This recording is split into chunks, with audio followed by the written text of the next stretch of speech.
Zombies! We all know what zombies are. We all know the classic zombie movie tropes. Guy gets bit and affects everyone, or the classic patient zero trope. To scientists experimenting on apes with a very deadly virus, or a very bad fungal infection. We've all seen Zombieland, Warm Bodies, The Walking Dead, and now The Last of Us. But where did it all start? Where did zombies originate in the catalogs of cinema? Well, it all started with George A. Romero, a film director who wanted to make a really scary movie. Romero read Matheson's I Am Legend. No, not the movie, the novel. But instead of vampires, he wanted to use something more monstrous, and he played around with the idea of flesh-eating monsters that would stop at nothing to get their victims. Put a little social commentary in the underlying messaging of the film about the Vietnam War and pair it with a black and white setting and you get Night of the Living Dead. Coming out in the year of 1968, this film was not received very well at the time, criticized for its gore and shock value. The audiences of the late 60s were not used to such a graphic depiction of violence on the big screen before, but over the years it has gained a cult following and what led to the pop culture horror icon we all know today as the zombie. But let's take a look at this old film and see what shocked audiences in the late 60s. This is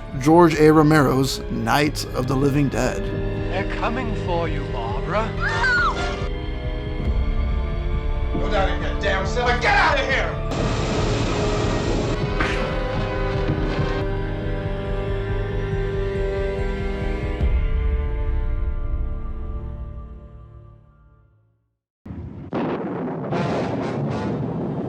The film begins with a car pulling up to a cemetery. Here, we are introduced to Barbara and her very forgettable Dick brother. Barbara and her brother are here to put a wreath on their father's grave. Barbara is our introduction to this world. She's very reserved and doesn't like to be teased. In the beginning, Barbara is trying to pay respects to her father, who she misses dearly, while her asshole brother complains how this is a waste of time and they should have hired someone to do this for them. Her brother teases her about how their grandpa used to scare them out here in the cemetery.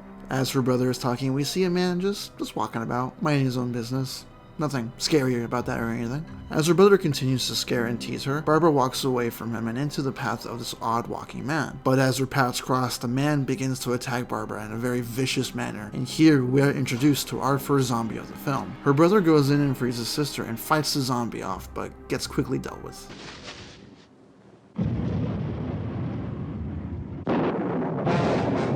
Barbara runs from the zombie and goes to her brother's car, which has no key, so she seeks shelter there while the zombie attempts to break in. The zombie finds a rock and breaks into the car, which at that point Barbara takes the brakes off the car and begins to go downhill. The car scrapes a tree where Barbara has to get out before the zombie gets her and runs for her life. She finds refuge at a nearby house, where she stays at for the majority of the film. Barbara as a character from this point on is flatter than cardboard. No disrespect to the director of the film, but he could have written a more interesting character to introduce us to this new zombified world. For the rest of the film, she's silent and keeps to herself. Even when more characters are eventually introduced, she just sits there in the background. Yes, I understand she's in shock because a zombie did kill her brother, but lady, come on, do something. As she explores the seemingly abandoned house, she tries the phone, which of course doesn't work. She tries to explore upstairs but finds a dead body with a very mangled face. I can't lie, I am very impressed with the practical details of this prop. For such a low budget film, this is very awe-inspiring for aspiring directors. And for its time, I can see how audiences were genuinely terrified. Barbara, after seeing this mangled corpse from upstairs, runs out of the house in fear, but is blinded by headlights from a truck, and out comes Ben. Now this is the real protagonist of the film right here. Ben pulls up to the house seeing all the zombies, and a helpless lady, he springs into action and gets inside, pulling Barbara in with him. Ben does everything Barbara did, from trying the phone and to eventually seeing the body upstairs. Ben is one of the only smart people in the film. He actively goes outside to kill zombies and boards up the house to give him and Barbara more time to prepare themselves. Ben as a character is way more interesting and tells his story how he was at a diner and he saw a horde of zombies following this 18-wheeler, and as it crashes and explodes, he looks back at the diner and sees that everyone is either dead or has turned. He gets into this truck and starts plowing through the zombie crowd. Why couldn't we see this instead, Romero? Ben is just that guy, apparently. I would have loved to see that in the first act. Like, come on, man. Ben is very progressive. He thinks ahead and tries to figure out ways to get out of the house because he knows that they can't stay there for very long. He's very authoritarian and hatches his plan to keep the zombies away. Ben lights a sofa couch on fire to keep the zombies away because apparently zombies don't like fire. I don't remember seeing that in The Walking Dead. Odd, but Okay.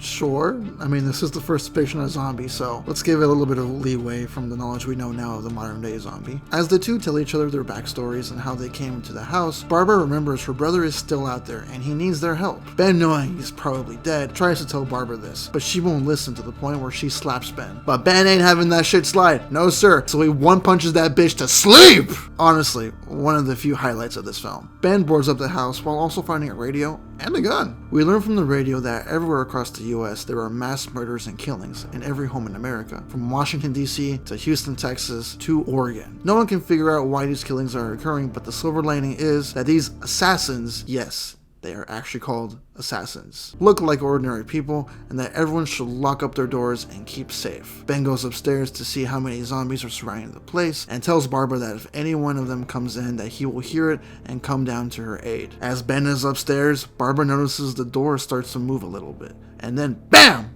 People! Barbara screams and Ben rushes to her aid and finds Mr. Cooper and Tom rushing from the front, scaring Barbara and alerting Ben. Mr. Cooper is, how do I say this, a very stupid man. He thinks he knows what's best for everyone and thinks he can handle the situation all by himself. He is very selfish, stubborn, and foolish, and wanting to be right all the time. Tom is a young lad. He very much listens to authority, but above all, he's logical. He thinks and he acts, and is the second smartest person of the film. It is revealed that the two were down in the cellar this whole entire time, and Ben gets frustrated, saying, You mean you didn't hear the racket we were making up here? How are we supposed to know what was going on? Could have been those things for all we knew. Mr. Cooper changing his story, saying, We thought we could hear screams, but for all we knew, that could have meant those things were in the house afterward. 2. The racket sounded like the place was being ripped apart. How were we supposed to know what was going on? Now wait a minute. You just got finished saying you couldn't hear from down there.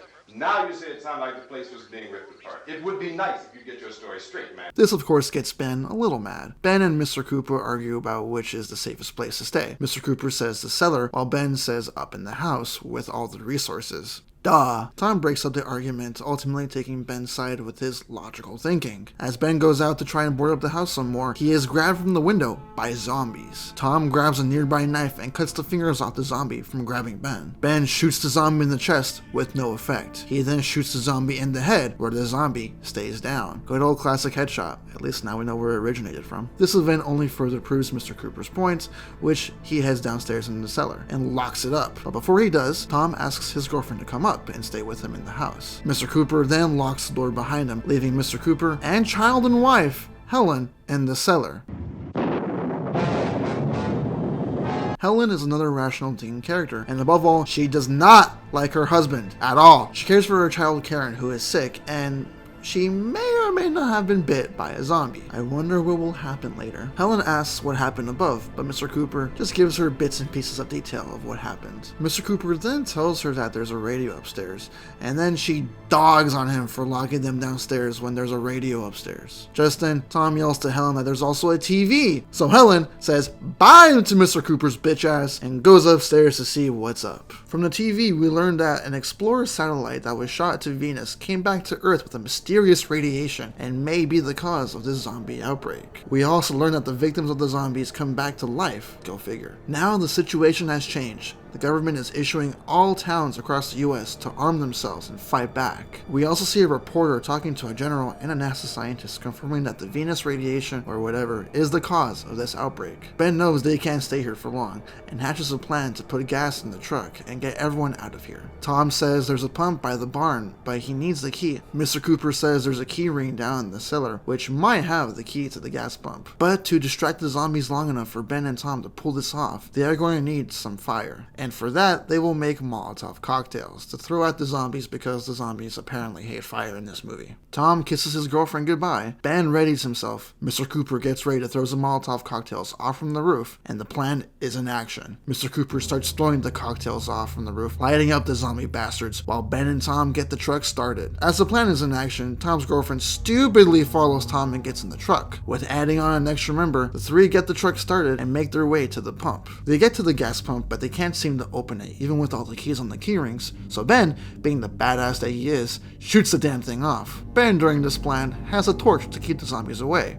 Right, So, when Ben puts his torch down to help fill the gas tank of the truck, Tom stupidly pulls the trigger of the gas pump too early, lighting the ground on fire, and subsequently the truck too, with the gas tank still open. Tom and his girlfriend try to get the truck out of the way and escape from the truck, but Tom's girlfriend can't get out of the truck because her jacket is stuck. Then the truck explodes. Great! Ben sees this and runs his way through the hordes of zombies and makes his way back to the house. He pounds on the door, but Mr. Cooper doesn't open the door. Ben kicks down the door and stares down at Mr. Cooper. Ben shuts the door behind him and attempts to barricade the door, and Mr. Cooper goes to help him. But Ben gets fed up with Mr. Cooper's shit and beats the man.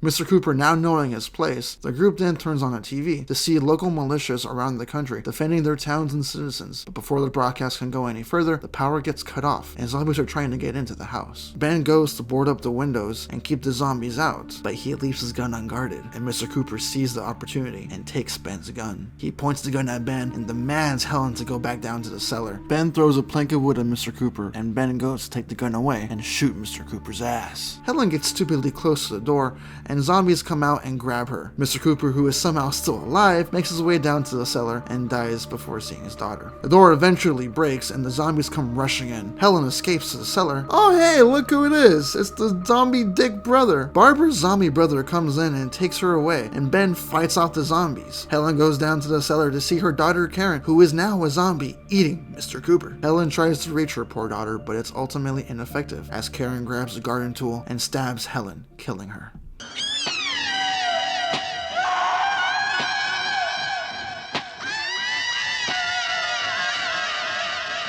Ben tries his damnedest to fight off the zombie horde, but ultimately he can't keep doing this, so he makes his way down to the cellar and boards it up. As Ben goes down, he sees Cooper and Helen's mutilated bodies. But just then, Mr. Cooper begins to reanimate. Ben shoots Cooper, like, 3 times. I know Ben enjoyed that too. He sees Helen and waits for her to become an undead, and then shoots her too. The zombies raid the house, but eventually leave. Morning comes, and local militias come by with dogs searching the area. Ben hears this and investigates slowly. One of the militiamen mistakes Ben for a zombie and shoots Ben in the head, killing off the last main character. The film ends with pictures of the militia putting hooks into Ben's dead body and putting him in a big pile of zombie bodies to create a huge bonfire to keep the zombies away as they search the remaining area.